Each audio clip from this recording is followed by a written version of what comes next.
Welcome to learn talkies. आज से हम एक नई सीरीज स्टार्ट करने जा रहे हैं जिसमें हम क्लास 10th की एनसीईआरटी को कवर करेंगे। इससे पहले भी हमने एक सीरीज स्टार्ट की थी जिसमें हमने कॉन्स्टिट्यूशन के सारे पार्ट्स को डिस्कस किया था। उसमें वो भी बहुत इंपॉर्टेंट है, आप वो भी जाके चेक कर सकते हो। हर स्टार्ट करते हैं आज की क्लास में, जिसमें हम डिस्कस करेंगे about chapter 1 power sharing. Power sharing chapter के नाम से ही समझ आ रहा है कि आज की क्लास में हम डिस्कस करेंगे कि पावर शेयर करनी क्यों इंपॉर्टेंट है, अगर नहीं की जाती तो उसके क्या साइड इफ़ेक्ट्स होते हैं, क्या नेगेटिव चीज़ें होती है, अगर की जाती है तो उसका क्या पॉजिटिव रिजल्ट निकलता है, कितने तरीके से हम पावर शेयर कर सकते हैं। आपकी बुक में दो एग्जाम्पल दी गई हैं, बेल्जियम एंड श्रीलंका। वो दोनों एग्जाम्पल से हमें समझ आ जाएगा कि पावर शेयरिंग करना कितना ज़्यादा इंपॉर्टेंट है।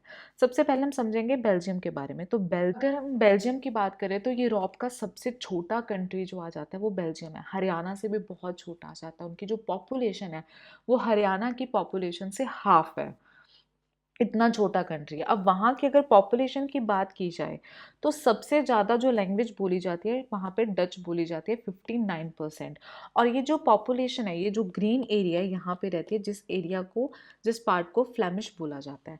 वहीं पे जो ये रेड एरिया आ जाता है, यहाँ की जो पॉपुलेशन है वो 40% है और लैंग्वेज क्या बोलती है, वो फ्रेंच बोलती है। यानी फ्रेंच बोलने वाली 40% पॉपुलेशन वहाँ पे है।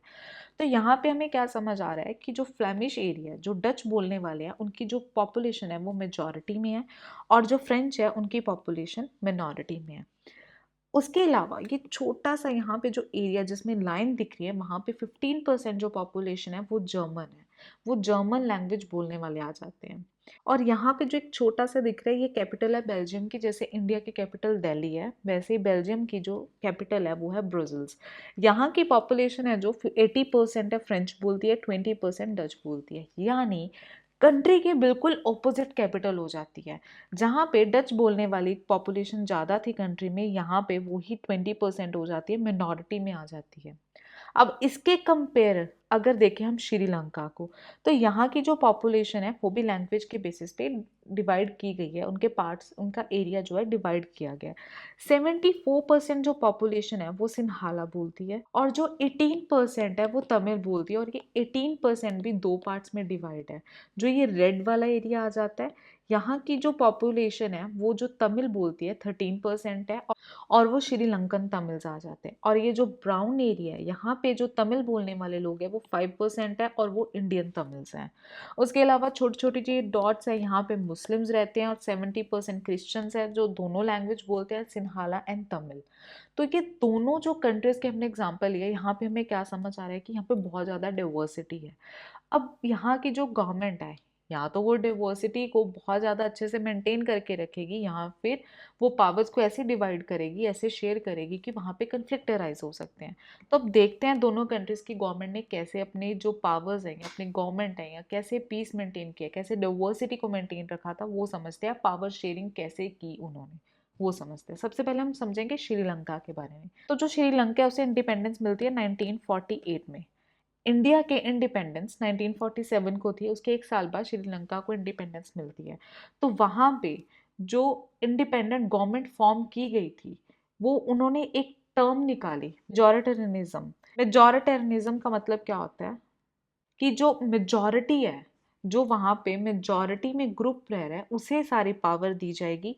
और मिनॉरिटी से ना उनकी नीड्स पूछी, ना उनकी विशेस पूछी, क्या वो चाहते हैं, क्या होना चाहिए, कुछ भी नहीं पूछा मिनॉरिटी ग्रुप से। सिन्हाला ने अपनी एक गवर्नमेंट बनाई, बहुत सारी ऐसी पॉलिसीज़ निकाली जो सिन्हाला ग्रुप को ही बहुत सारे बेनिफिट्स देती थी।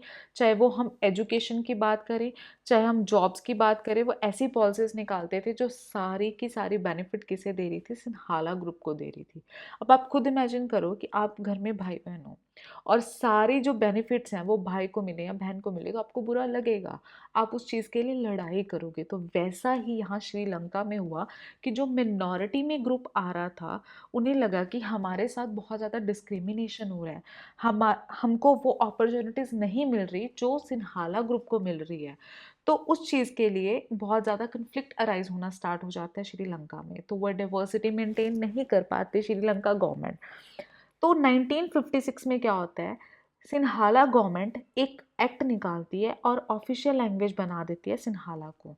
अब ऑफिशियल लैंग्वेज जब सिन्हाला बना दी तो अब तमिल बोलने वालों को प्रॉब्लम होगी, क्योंकि उनकी लैंग्वेज को क्या किया जा रहा था, दबाया जा रहा था, उनकी लैंग्वेज को, उनके कल्चर को ख़त्म किया जा रहा था। तो हर एक पर्सन अपने कल्चर, अपने लैंग्वेज को लेके बहुत सेंसिटिव होता है, जिसकी वजह से फिर 1980 में बहुत सारी पॉलिटिकल ऑर्गेनाइजेशन बनाई जाती है। उससे पहले भी तमिल्स हैं जो बहुत फाइट करते हैं अपने इक्वालिटीज़ के लिए कि हमें एजुकेशन में इक्वालिटी मिलनी चाहिए, हमें जॉब्स में इक्वालिटी मिलनी चाहिए, उनको नहीं मिलती इक्वालिटी, जिसकी वजह से 1980 में बहुत सारे पॉलिटिकल ऑर्गेनाइजेशन बनाती है तमिल्स और डिमांड करती हैं एक अलग स्टेट बनाने की, इंडिपेंडेंट होने की डिमांड करते हैं श्रीलंका से। और वो कहते हैं कि श्रीलंका का जो नॉर्थ ईस्टर्न पार्ट है वो सारा तमिल्स को दिया जाए। ये भी जो डिमांड है वो श्रीलंका की गवर्नमेंट नहीं मानती, जिसकी वजह से बहुत ज़्यादा कन्फ्लिक्ट अराइज होता है, वहाँ पे सिविल वॉर स्टार्ट हो जाती है, बहुत सारे लोगों की डेथ हो जाती है, बहुत सारे लोगों को वहाँ से निकाला जाता है कंट्री से, जिसकी वजह से वहाँ का पूरा पीस ख़त्म हो जाता है, क्योंकि सारी पावर एक ही ग्रुप के पास चलेगी, पावर यहाँ पे शेयर नहीं की गई। वहीं अगर हम बात करते हैं बेल्जियम की, तो बेल्जियम ने बहुत डिफरेंट पाथ सिलेक्ट किया था। उन्होंने डिसाइड किया कि हम सारे ग्रुप को इक्वल रखेंगे, सबको इक्वल अपॉर्चुनिटीज़ देंगे, और इसी वजह से 1970 टू 1993 उन्होंने 4 बार अपना कॉन्स्टिट्यूशन अमेंड किया ताकि सबको इक्वालिटी मिले, वहाँ पे सबको इक्वल राइट्स मिले। तो उनका जो मॉडल था, उन मॉडल में 4 इंपॉर्टेंट चीज़ें ऐसी थी, 4 ऐसी चीज़ें थी जिसकी वजह से वहाँ पे पावर शेयरिंग बहुत अच्छे से हुई, वहाँ पे पीस भी मेंटेन रहा। सबसे पहला गोल उनका क्या था कि जो डच बोलने वाले लोग हैं या फ्रेंच स्पीकिंग लोग हैं, उनको सेंटर में या जो गवर्नमेंट बनेगी उनमें जो मिनिस्टर्स होंगे वो सारे इक्वल होंगे। सबसे पहला यही था। सेकंड गोल क्या था उनका कि जो सेंट्रल गवर्नमेंट को पावर दी गई है वो उनमें से कुछ पावर स्टेट गवर्नमेंट को भी दी जाएंगी और दोनों पार्ट्स को दी जाएंगी, Dutch speaking and French speaking. दोनों मिनिस्टर्स को इक्वल पावर देगी, दोनों की स्टेट गवर्नमेंट को इक्वल पावर देगी। अब उनका तीसरा गोल क्या था कि जो ब्राज़ील एक छोटा सा कैपिटल है, वहाँ पे भी उन्होंने सेपरेट गवर्नमेंट बनाने की बात की, क्योंकि वहाँ पे भी हम क्या देखते हैं कि बहुत ज़्यादा जो है डाइवर्सिटी होती है पॉपुलेशन में। तो वहाँ पे भी डिफरेंट गवर्नमेंट बनाएगी और वहाँ पे भी क्या बोला कि इक्वल रिप्रेजेंटेशंस होंगे, इक्वल मिनिस्टर्स होंगे वहाँ पे। फोर्थ गोल क्या था कि हर एक जो कम्युनिटी है उनकी अपनी एक कम्युनिटी गवर्नमेंट होगी। जैसे हमने देखा था 15% जर्मन बोलने वाले भी लोग थे, तो उनकी भी एक अलग कम्युनिटी गवर्नमेंट बनाएगी। अब ये बहुत कॉम्प्लिकेटेड प्रोसेस लग रहा है, वहाँ के लोगों को भी बहुत कॉम्प्लिकेटेड लग रहा था, बट इस प्रोसेस ने बहुत हेल्प की वहाँ पे पीस मेंटेन करने की। अब हमें दोनों एग्जाम्पल से क्या समझ आता है, अगर बेल्जियम की बात करें तो वहाँ पे एक कंट्री में एक यूनिटी बननी पॉसिबल है, वहाँ पे रही भी है। हर एक जने की फीलिंग, इंटरेस्ट को जो है पूरी रिस्पेक्ट दी गई है, हर डिफरेंट कम्युनिटी को रिस्पेक्ट दी गई है, जिसकी वजह से वहाँ पे यूनिटी, वहाँ पे पीस मेंटेन रहा है। वहीं अगर श्रीलंका की बात करें तो वहाँ पे मेजॉरिटी कम्युनिटी ने बहुत फोर्स किया था मिनॉरिटी ग्रुप को डोमिनेट करने का, उनके सारे इंटरेस्ट को रिफ्यूज़ किया गया, उनके सारे पावर्स जो उनको शेयर करनी चाहिए थे उनको रिफ्यूज़ किया गया, जिसकी वजह से वहाँ पे कन्फ्लिक्ट अराइज होता है। रीज़न है क्यों पावर शेयर करने एक डिज़ायरेबल है, क्यों इंपॉर्टेंट आ जाता है, क्यों डिज़ायर है पावर शेयर करने के, तो 2 रीज़न्स होते हैं। सबसे पहला, अगर पावर शेयर करोगे बहुत अच्छी बात है, पावर शेयर करोगे, क्योंकि उससे क्या होगा, पॉसिबिलिटी होगी कि कन्फ्लिक्ट अराइज ना हो। सोशल ग्रुप्स में कन्फ्लिक्ट अराइज नहीं होगा तो कंट्री में पीस रहेगा, और पीस मेंटेन रखना बहुत ज़्यादा इंपॉर्टेंट होता है। तो पावर शेयरिंग बहुत इंपॉर्टेंट रोल प्ले करती है। और अगर आपको कंट्री में डेमोक्रेसी चाहिए तो डेमोक्रेसी की स्पिरिट ही पावर शेयरिंग है। सो डेमोक्रेटिक रूल करना है तो पावर शेयरिंग को तो आपको इन्वॉल्व करना ही पड़ेगा। अब पावर शेयरिंग है वो 4 तरीके से की जाती है, फॉर्म्स ऑफ पावर शेयरिंग है। सबसे पहला जो पावर शेयरिंग आ जाता है कि आप पावर को डिफरेंट ऑर्गन्स ऑफ गवर्नमेंट में शेयर किया जाए, यानी horizontal form of power sharing होनी चाहिए। हॉरिजॉन्टल जैसे लेजिस्लेचर, एग्जीक्यूटिव एंड जुडिशरी, एक horizontal form of power sharing होनी चाहिए, बहुत इंपॉर्टेंट होती है। अगर हम हमारे कंट्री की बात करें तो यहाँ पे हॉरिजॉन्टल पावर शेयरिंग होती है, लेजिस्लेचर बनी हुई है, हमारी एग्जीक्यूटिव भी है, जुडिशरी भी है, और ये तीनों पावर्स को शेयर करने का बेनिफिट ये होता है कि कोई भी ऐसी ऑर्गन नहीं होगी जो अपनी पावर का बहुत मिसयूज़ कर पाए। एक दूसरे पे बहुत ज़्यादा ध्यान रखते हैं, चेक एंड बैलेंस बना के रखते हैं। तो इसकी वजह से कंट्री में कोई भी कन्फ्लिक्ट अराइज नहीं हो सकता।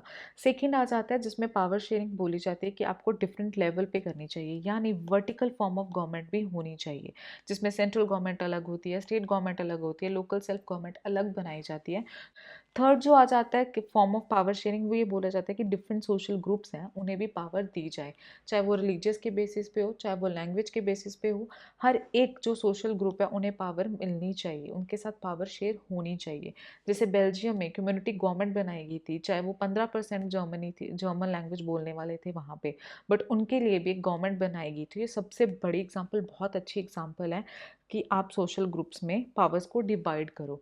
बहुत सारे कंट्रीज़ के कॉन्स्टिट्यूशन भी ऐसे हैं या लीगल अरेंजमेंट ऐसे हैं जहाँ पे जो सोशली वीकर सेक्शन है उन्हें पावर दी जाती है। अगर हम इंडिया की बात करें तो हमारे भी कॉन्स्टिट्यूशन में जो वीकर सेक्शन है उनको पावर दी गई है। वुमेन्स की रिजर्वेशंस है, ओबीसी की रिजर्वेशंस है, शेड्यूल कास्ट, शेड्यूल ट्राइबल्स, इन सबको रिजर्वेशन दी गई ताकि वो लेजिस्लेचर एंड एडमिनिस्ट्रेशन में अपनी एक पोजीशन मेंटेन कर पाए। तो फोर्थ क्या आ जाता है, power sharing arrangement can also be seen in the way of political parties, pressure groups and movements control और इन्फ्लुएंस दोज इन पावर। तो पावर शेयरिंग कुछ ऐसे तरीके से भी होनी चाहिए कि जो अलग अलग पॉलिटिकल पार्टीज हैं उन्हें भी पावर दी जाए। जैसे हम कोalition गवर्नमेंट कहते हैं कि अगर एक पार्टी गवर्न नहीं कर पा रही तो वही पावर डिफरेंट डिफरेंट पार्टीज को दी जाए और सारे मिलके वहाँ पे गवर्न करें। तो डिफरेंट पार्टीज को भी आप पावर्स दोगे तो उससे भी पावर शेयरिंग रहती है। और अगर हम इंडिया की बात करें तो इंडिया में ये चारों चीज़ें ही आ जाती हैं। हमारा हॉरिजॉन्टल फॉर्म ऑफ गवर्नमेंट भी है, वर्टिकल भी है। इंडिया में सोशल ग्रुप्स को भी जो है पावर मिली हुई है। उसके अलावा कोalition गवर्नमेंट भी होती है। हर पॉलिटिकल पार्टीज को, प्रेशर ग्रुप्स को जो पावर्स हैं वो दी गई हैं। यही था आज का टॉपिक, पावर शेयरिंग। अगर हम कंक्लूजन की बात करें तो यहाँ पे पूरा कंक्लूजन क्या निकल के आता है कि पावर शेयरिंग जो है वो बहुत ज़्यादा इम्पॉर्टेंट है, बहुत इंपॉर्टेंट रोल प्ले करती है। अगर पावर शेयरिंग नहीं की जाएगी तो कन्फ्लिक्ट अराइज होंगे, पार्टीशंस की डिमांड की जा सकती है। वो बोल सकते हैं कि हमें इंडिपेंडेंस चाहिए, हम आपसे इंडिपेंडेंट होना चाहते हैं, अपना अलग स्टेट बनाने की डिमांड कर सकते हैं। जैसे श्रीलंका में तमिल लैंग्वेज ने डिमांड की थी अपना एक स्टेट बनाने की। और वहीं अगर हम बेल्जियम की बात करें तो उन्होंने हर एक लैंग्वेज को इक्वालिटी दी थी, चाहे वो 15% क्यों ना हो, चाहे वो 5% क्यों ना, उन्होंने उनके लिए एक अलग गवर्नमेंट बनाई थी। तो पावर शेयरिंग बहुत इंपॉर्टेंट रोल प्ले करती है। हमारा तो पावर शेयरिंग जो है वो एक्चुअल में स्पिरिट है डेमोक्रेसी का। आई होप आपको आज का टॉपिक समझ आ गया होगा। अगर आपको फिर भी कोई डाउट है, do let me know in the comment section. अगर आपको वीडियो पसंद आई है, do like, share and subscribe to the channel.